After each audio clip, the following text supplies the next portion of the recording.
The brutal truth about riding is that eventually we all will fall. This is just a fact of it. It's not avoidable sometimes, but there are things that we can do to make sure that if and when we fall, we are minimizing our own risk. And that's what we're going to be talking about today. I'm going to be giving you the talk that I give my students when they are sharing with me that they're nervous about falling, or when I'm realizing that they haven't had a fall yet and that it might be coming up eventually. And I'm also going to be talking about what we do in our riding school to minimize risk of falling and some things that you might be able to do for yourself to minimize those risks. And finally, I'm also going to be sharing with you exactly what to do in the event you do fall to make sure that you and those around you are safe. So without further ado, let's just jump into all of that. If you're new here, I'm Ruby. I'm a whole horse stewardship trainer, and I've helped horses and humans just like you to have a deeper bond and better relationship for over 10 years. I've been teaching riding lessons in a horse-centric, stewardship-focused manner for all of that time, as well as helping people one-on-one with their particular horses that have any kind of unwanted or problematic behaviors. And I'm encapsulating all of that knowledge here today to talk specifically about falling, which is our least favorite topic as equestrians, but I think it's really important to talk about because I think when we talk about falling in the right way, we can take some of the fear out of it and we can actually learn something about how to fall in a safer way and how to make the sport a little bit more enjoyable and safer for everybody. So that's what we're doing today. So first off, I want to give you the talk that I give to my students when they haven't fallen yet and I'm suspecting that it may be coming. So of course, I want to start by just saying we always minimize risk as much as possible. This looks like with little kids or with beginner riders, keeping them on a line or in a round pen. We use the most broke horses that we can. I call them the trusty old men. And we really work to make sure that they are as safe as possible for those first several rides to make sure that we're really building their confidence.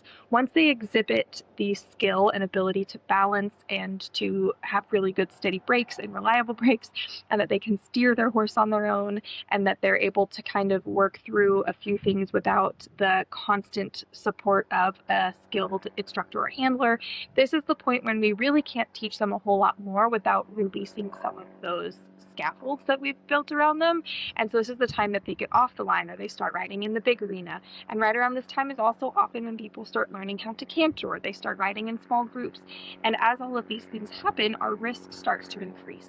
I've always felt like the most dangerous person on a horse is the advanced beginner because they know just enough to get themselves into trouble and they generally don't know enough to get out of it. But one of the really important things about being an advanced beginner is that part of the way you get out of being an advanced beginner into actually being an intermediate or an advanced level rider is that you have to work through some hard stuff and some challenges, and sometimes that means you take a couple of tumbles. So here's the talk. As you begin to learn more and you start riding more challenging horses and you start adding more speed and obstacles and you start doing more challenging things, we expect that you're going to be exposed to more risk. And with that, there may come a time that you fall. The vast majority of the time when riders fall, they are uninjured. Every now and then, of course, there is an injury, and that's why we always wear our protective gear and we're prepared with the tips and skills I'm going to talk about next to make sure that if and when that happens, we're ready to support the rider that has fallen, but generally and learn from it so that you can do better next time. So we always want to think about every time we fall, we become a little bit better rider for the next time we get on our horse because we're prepared in a way that we weren't before, and we might have some new information that we didn't have before. So one really great example of this is I had a student, she's 10, and she just was like trotting around on her horse, and he just did kind of a silly little head toss, but she was already perched forward quite a bit in her saddle. And I cannot tell you how many times a day I had said, sit back, sit back, sit back, sit back. But she was very perchy. And I was having we were doing all kinds of posture exercises, working on getting her to sit back. And this is a pretty advanced rider for a 10-year-old. She's jumping and she's showing and all of these things. But she, for whatever reason, that particular day was really perched forward. Her horse did a little head toss and she just slid right off the side. And she was uninjured. She got up, and the very first thing I said is, why did you slip off your horse? And she said, because I was perched forward. She has not perched forward since. So we learn from the experience and we move on. So in our riding school, there's a few things that we do to minimize the risk of falling. First is that we use really trustworthy horses. And only once people have shown that they can ride through kind of the most challenging thing that horse gives them, will we put them on a slightly more challenging horse. So as an example, we'll start them with like our most trusty old man, and only once they've shown that even on the day that maybe that old man is feeling a little bit hard in the mouth, they can still get that horse to stop, and that they have the skills to stay calm under that pressure, then we'll allow them to maybe ride the slightly speedier horse, but that's still really safe and not spooky. And once they've shown that they can ride that horse well, then we might put them on the horse that maybe has some very small minor spooks. And once they can ride that horse well, then maybe we'll allow them to start riding a slightly more green horse that might be slightly more unpredictable. And so we're slowly leveling them up. We're not going to ever take a new rider and immediately put them on like a level 3 or 4 or 5 horse. That's just never going to happen. And the other thing is that we're always really careful to never put a rider on a horse unless we're absolutely certain that that rider can handle the horse that horse gives them. Now, there are times that horses have some completely unforeseen thing happen. I've seen it many times. I'm sure you have as well. Sometimes a horse gets stung by a bee at a really unfortunate moment. Sometimes a deer pops out of a bush nearby. And sometimes there's just really, truly nothing you can do. Whose idea was it anyway to ride 1,000-pound prey animals? It's just kind of a silly concept. We just can't always avoid the spooks or the spins or the sudden jumps forwards or the bolts or any of those things. And so if that happens, which sometimes it does, then that's when we just expect there might be a fall. The second thing that we do in our riding school is we practice falling safely. The most important thing you can do if you know you're going to fall is let it happen and protect your body. Roll up into a little ball and roll away from your horse so you don't get stepped on. The worst falls are the ones that people resist and they stay on too long, and that's when they end up underneath the horse and getting trampled, or they end up really thrown and catapulted. It's much, much safer if you already know you're going down to just let yourself go limp and roll away. And then the final thing and the most important thing is every single time we ride with our correct, proper safety gear. So always a riding helmet, not a bike helmet, not a motorcycle helmet, always a certified riding helmet. If the helmet is old or it's had a fall, it goes in the trash. We're always wearing boots with a heel and a little bit of a toe. This keeps our foot in the correct place in our strap. So if we do fall off, we don't run the risk of our foot going through and getting dragged. We're always teaching our students right from day one to keep their heel down. This keeps also the foot from going through the stirrup in the event of an emergency, and the rider is much less likely to be dragged in that event. And we're always teaching everyone, again, from day one, proper form and posture. We also teach our Western riders to not hold the horn.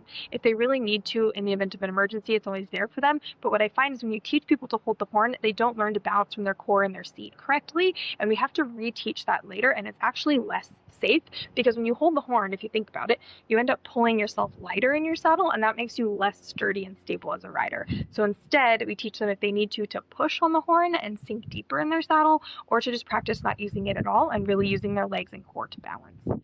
So those are some important safety things. Now, what happens if you fall or if someone around you falls? So if you fall, the first thing to do is just, again, let yourself fall, roll away from your horse so you're not under their feet, and just take a moment. Don't try to jump up right away. Give yourself a moment to take a couple of deep breaths and just feel your body and notice, are you just shaken up and scared, which is totally normal, or is there something that's actually hurt? A lot of times adrenaline can mask pain, so give yourself that moment to really check in before you jump up. If you're like, yes, something is for sure hurt, my arm or my back or whatever is really hurt, just lay there and wait for someone to come help you. This brings me also to my point of we never ride alone. So always make sure that there's somebody around because you just never know. Freak accidents happen all the time. Just make sure there's always somebody around in case this happens. If you're like something for sure hurts, stay on the ground. If you're like, no, I think I'm good, make sure you signal to the people around you that you're good. Then you can get up, walk slowly, and then if you feel safe and you feel like nothing's hurting your body, get back on your horse. It's always good for your brain to get back on your horse, even if you just sit and take a few deep breaths. And if that feels good, then maybe try walking a little and maybe trotting a little. Don't try to push yourself to do too much after a fall because your adrenaline's going to be pumping really high, and that's just going to make you more at risk for another fall. So instead, just try to get on and just take it really easy, take a few really deep breaths. And what this will do is teach your body that you're safe to get back on and do the thing that you did before. So try that. If you're like, something's definitely wrong and this doesn't feel right, don't get back on, go to the hospital instead. You can never be too safe. Then if you're around somebody else that falls, the first thing you want to do is just try to secure the horse. A lot of times what will happen if you don't secure the horse is the person falls, the horse is still spooking, and now we have a secondary injury somewhere else because the horse runs somebody over or hurts itself. So first thing first, catch the horse, secure the horse. As soon as the horse is secured, or hopefully you have two people around, one person can secure the horse and the other can check on the rider. If the rider says something hurts, they don't move, they stay on the ground, nobody moves, we maintain C-spine, we call 911. The other thing that we do in our riding school that I can't really suggest to you because it's just sort of unrealistic, but if you can do it, is to make sure that you're CPR first aid certified. We make sure we're all CPR first aid certified and we stay up to date, and this helps keep us all safer in the event of an emergency. So if the person seems clearly injured, they don't move, we call 911. If they seem okay, they're talking, they're conscious, they're alert, they're moving everything normally, then we encourage them to slowly get back up. We check them out for injuries, and then maybe we get back on the horse just to sit and take a few deep breaths and progress from there.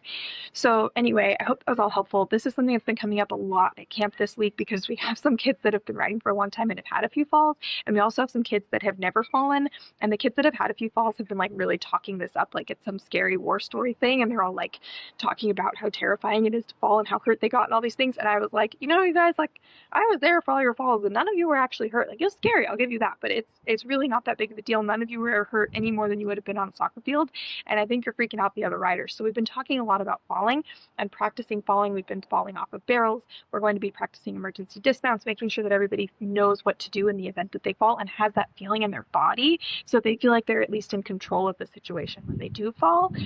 And the other thing is that I posted this like a sort of short story about this on a couple of my Instagram accounts, and it I could not believe the response, and so that just told me that this really deserved some more airtime and that we should really air this out a bit more here in a long form video. If you have questions or thoughts about falls, please let me know. Of course, everyone has really scary stories. I'm going to ask you to please keep those out of the comments because we don't want to create more doom and gloom around this. We know that we can seriously get hurt with falling, but I think it's also important to talk about it in a positive way that makes us feel like we have some control of the situation and control of our own safety, because this is something that we all face as equestrians, and it's important to just know about it and talk about it. So yeah, here we are. And until next time, make sure to hug your horse for me.